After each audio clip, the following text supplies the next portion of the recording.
Most people visiting the city of Padua are here to see the Scrovegni Chapel, and they walk right past the church that you see behind me, the Church of the Eremitani.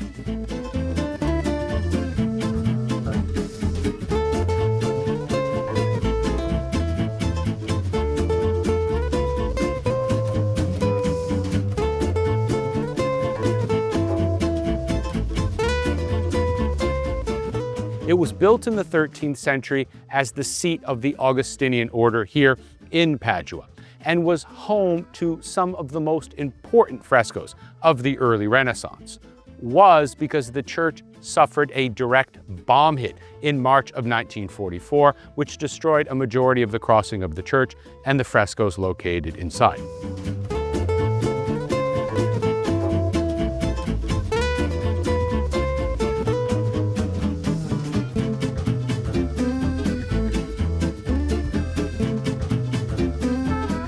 The frescoes are located in the right transept arm, inside of a chapel that belonged to the Ovittari family.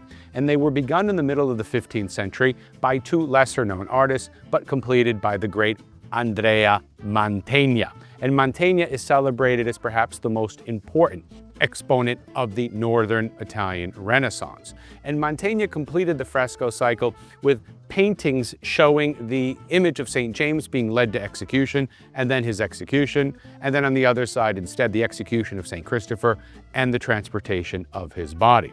And even though only fragments of these paintings survive, with its reconstruction you can get a sense at just how extraordinary they were when they were created in the middle of the 15th century.